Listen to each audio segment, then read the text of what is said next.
Is this thing on? Welcome back to Big Mouth, and fancy seeing you here, and you are very welcome, my friends, and especially my enemies. Come in, sit down, no touching. I don't do the touching. Hello and welcome to Monday's edition of the dceu Daily, and if you're feeling charitable, please smash the subscribe button, please smash the like button, and please do follow me on Twitter, be my guest. That's not my Twitter, @MoviesTVMad. So first of all, we are going to react to the hashtag Zack Snyder's Justice League event we had yesterday. What a massive success. Did we have 50 or 60k tweets? It was amazing. I am so proud of you. I am so proud of me. I am so proud of us. There's loads of things to unpackage about this. There really is. Really exciting day, and I really got into it. You see what happens when we unite together? Instead of having the 40 million club, this club, that club, attacking people that don't believe in the Snyder Cut, just ignoring them, being happy, hashtagging, release the Snyder Cut, Zack Snyder's Justice League. I am so convinced that this is happening. I believe an announcement is imminent. So let's read this article from Screen Rant talking about the event. Now, this is interesting. We got 50, 60,000 tweets. Don't forget. This is without Zack actually, as far as I know, posting anything or getting involved like he normally does. That's why he's a bit quiet again, so I think something is definitely coming. Justice League, why Zack Snyder isn't calling his version the Snyder Cut. Why has Zack Snyder taken to referring to his unseen version of Justice League as Zack Snyder's Justice League? Because that's exactly what it is. Rather than the Snyder Cut, the latter has been well-known shorthand of Snyder's original version of the DC team-up film for the past 2 years, popularised by the ambiguous hashtag release the Snyder Cut, which has even been utilised by Justice League cast members supporting its release. However, despite having become an instant recognisable term in the discussion surrounding Justice League, Snyder himself has begun pushing a different title.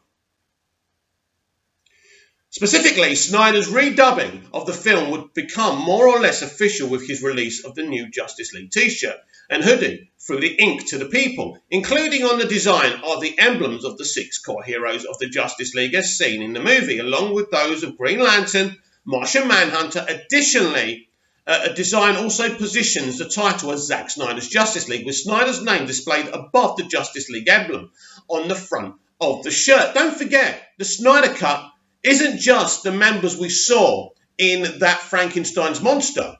You've got additional characters like Martian Manhunter, which I agree we won't see much of, but he's there. Green Lantern, the actor, British actor who came out, forgot his name, brilliant young guy, big DC fan. He was going to play Green Lantern as well. So there's so much more to see in this movie than we saw in that horrible version that Joss Whedon gave us. Snyder's decision to position his movie in this way has more significance than meets the eye, especially from a marketing perspective. Aside from not utilising the very term that has been the rallying cry of the Snyder Cut campaign for over 2 years now, the new title also affords numerous advantages to both Snyder and Warner Brothers in marketing the movie to the public. Should the latter green light it for the release below are the most likely reasons why Zack Snyder has dubbed his never-before-seen superhero ensemble Zack Snyder's Justice League. A major issue Warner Bros. Has faced with the DCEU lies in the studio's reluctance to fully stand behind the franchise as being driven by the vision of Zack Snyder. This would be further complicated by the pressure for the DCEU to represent a competitor to the Marvel Cinematic Universe, that's true, an aim that stood at odds with Snyder's plan for an overarching 5-part story that was to include such elements as the death of Batman. However, with the title of Zack Snyder's Justice League provides a major remedy to all of that.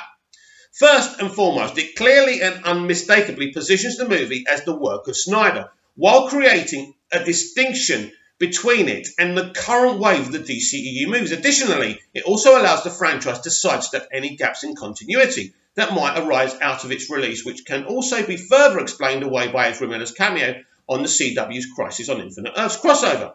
Miller's cameo has effectively opened the DCEU up to the concept of the multiverse, with the crossover itself also essentially nullifying the entire notion of reboots, with DC's films and television catalogue and gives the perfect window to explain why inconsistencies that could hypothetically develop between Snyder's movie and the most recent DCEU films. I think you remember how excited I was about Ez's cameo on Crisis on Infinite Earths. It was amazing. And by the way, Ezra, if you ever want to throttle me for a joke, I'm game.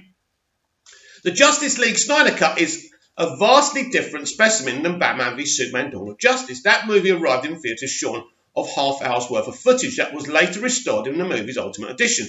By contrast, the alterations made to Justice League had an infinitely greater impact on the final product, to the point at which one could consider the theatrical version and the Snyder Cut as, for all intents and purposes, two completely different movies. A point that has also been confirmed by Jason Momoa. They are two different movies. They are. How dare you, Kevin Sujihara, say directed by Zack Snyder on the credits of that Frankenstein monster? That's nothing like what Zack had intended. It's sacrilege. With that in mind, Zack Snyder's Justice League is a much more marketing-friendly term than the Snyder Cut. While the latter sets the movie up to be seen as an alternate cut of the version that debuted in theatres, Zack Snyder's Justice League establishes his clear seal of approval that it is indeed his movie. What's more, it also severs any perceived bond Snyder's film holds with the theatrical cut, allowing the movie to be released not as the other version of Justice League, but now being seen in the public eye as the new Justice League movie directed by Zack Snyder. Of course, the biggest challenge in Snyder's film, seeing the light of day, has always been in getting the approval of its release from Warner Brothers, with the movie's last-minute reshoots having resulted in no shortage of mockery for the removal of Henry Cavill's moustache, including from Cavill himself. The studio's reluctance to revisit the movie's revamping and overall botched handling has frequently been cited as an insurmountable obstacle for the Snyder Cut's release. However, that's the different matter entirely for Zack Snyder's Justice League. Snyder's new title positions the film as an altogether new movie, and in doing so immediately removes the barrier of Warner Brothers having to revisit the failed attempt to hastily remake a movie that studio executives are alleged to have dubbed unwatchable. With Zack Snyder's Justice League, the studio is now in the position for a completely fresh start on marketing Justice League to the public. As a result of Snyder's rebranding of the film, the situation immediately shifts from releasing the original cut of the movie more than 2 years removed from its theatrical debut to Warner Brothers debuting a new and completely different Justice League movie, one which requires no attempt at saving face, in which could even have further scenes added to it, as Snyder has recently teased. Although the Snyder Cut term has become synonymous with Justice League, as it had originally been filmed and assembled by Snyder, his new rebranding of the movie as Zack Snyder's Justice League presents a far more advantageous strategy for releasing it. The new title clearly presents it as a Snyder's movie, while allowing it to be released without overriding the most recent DCEU movies, and positioning it as its own entirely separate from the theatrical version. Most importantly, the new title coined by Snyder allows Warner Brothers to release it in a way that doesn't reopen old wounds, while maximising the bottom line by presenting it not as an alternate cut of a previously released film, but as an entirely new film, a new Justice League movie. This is spot on, and I think this is Brad Curran, is it? Brad Curran, brilliant. Well done. No, Brad Curran. That is such a thoughtful, insightful article, and I couldn't agree more. Zack Snyder is interesting in terms of a director and a creative. He's very good at marketing. He's very good at hyping us up. Look what he's done with the Snyder Cut. He's taken the fight to Warner Brothers. He is on the precipice of getting this movie released. But there's something that people haven't thought about. And he's very clever in rebranding it as Zack Snyder's Justice League. Very clever. But he is a very clever man. A lot of people, including some of us in the movement, have underestimated Zack, giving us more credit than him for this whole movement. I give him the entire credit. But what's changed the game even more? Because I was always convinced since November the 17th and what happened with that tweet-along we did, and, Gal and Ben hashtagging, that was brilliant. But this virus has given us an advantage. It's an advantageous situation because Warner Brothers are not taking much money, right? Birds of Prey is a disaster, an absolute disaster. What's the only thing they can make millions and millions upon? A brand new Justice League movie. Are you kidding me? It's so different to the theatrical cut. You could even call this Justice League 2. There is so much potential. And all he has to do, basically, is shoot a couple of things with Amy, Henry, and with Martian Manhunter. We were talking about him, Harry J. Lennox, right? That's basically all he has to really do. Now, if he wants, because I don't think it's in his cut, he can. I don't know if Batman's Sacrifice and Death has already been shot. He could convince Ben Affleck to come with that. Then he's got everything. Now, right now, America are so far from unlocking the lockdown. So there's a long way to go. But maybe the actors could shoot these scenes at home using green screen. I mean, this can be done. This can be done. So there is actually potential, right, for this film to still be released on the launch of HBO Max. It has been confirmed by Warner Brothers, and my sources have told me this exclusively.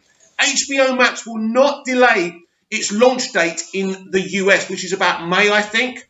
So that's very, very exciting. They cannot. The Friends reunion was going to be the big launch pad for them. Because of the virus, because of the lockdown, because of social distancing laws, they can no longer do this. But if they were able to get these actors from the comfort of their homes to do these scenes, you know, in front of green screen, then Zack could do his magic. You know, actors are really good. I saw Arthur Darvill, you know, recreate his character Rory from Doctor Who from the comfort of his own home. These people can do it. And Zack can be, you know, on Skype or something, directing them. These things can be done. Video footage can be sent via email, via social media. These things can be done very, very easily. You know, James Gunn was talking yesterday. I'm going to read out what he said on Twitter a little bit later on, and I'm going to read something from Jay Oliver if I can find it as well, because I haven't found it quite yet. But he again is, you know, pushing back, standing his ground against the trolls. Yes, some trolls still believe Zack Snyder's Justice League, that this movie doesn't exist. Ridiculous. Ignore them, Jay. But he's brilliant. He's been an advocate, and as he says, he was there when we weren't. It's as simple as that, isn't it? But the actual event was beautiful. And actually, do you remember Michael Rosenbaum, who played Lex Luthor in Smallville? He actually commented on one of the posts during the tweet-along yesterday from the very awesome, iconic Chris Wong Svensson. So we're going to find some things to read. I'll be back after I pause this video. I'm very excited. This is what Michael Rosenbaum had to say on Chris Wong Svensson, Ping Pong Flicks post. So Chris posts, he has yet to rise. He puts the whole Snyder Cut ad up, right? Zack Snyder's Justice League released the Snyder Cut.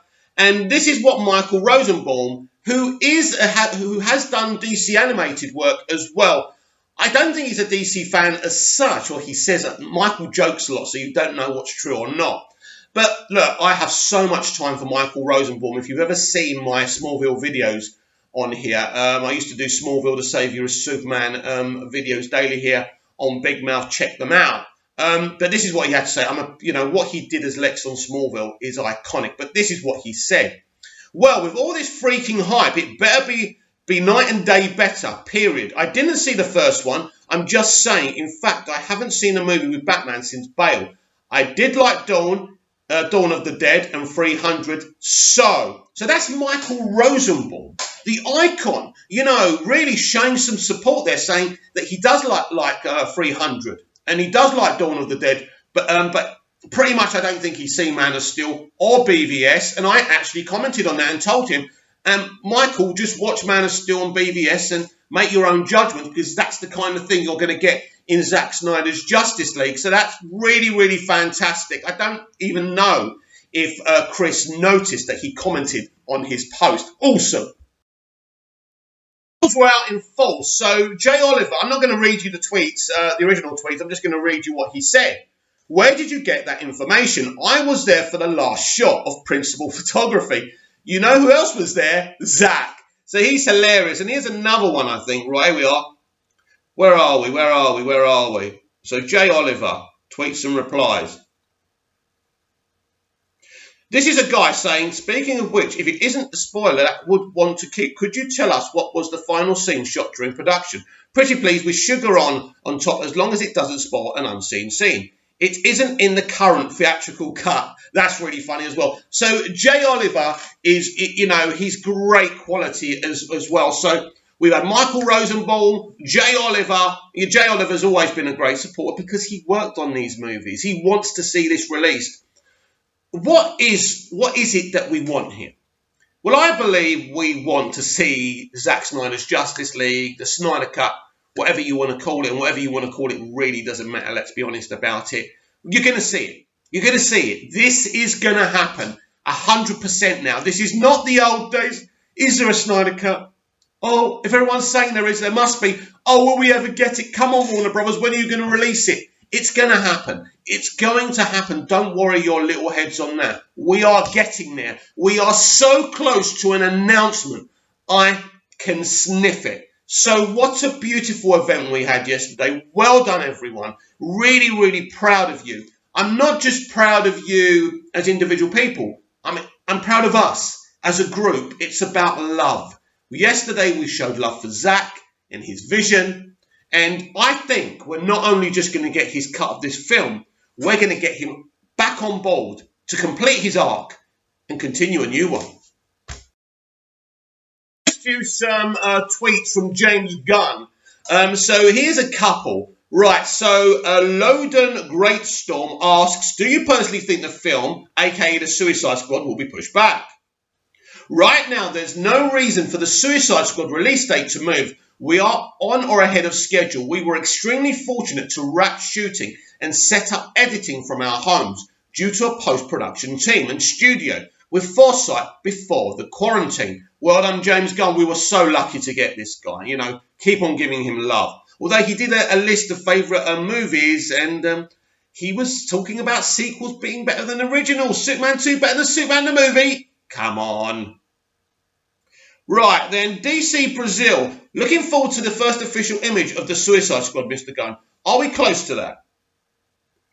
I wish we were, but as you might imagine, although editing the Suicide Squad has been pretty smooth in the time of quarantine, I'm working on the cut right now. There are a lot of other factors slowed, some of those related to releasing images, trailers, etc.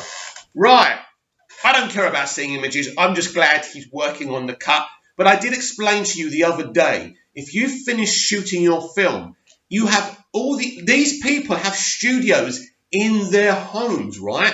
That is something that studios pay for or something they've already got. It's like Zack. He's been working on the Snyder Cut at home for the last 2 years, and we know that. So they can edit and do what they want, even CG, all of this. So the film's on the schedule and it's going to be ready to release.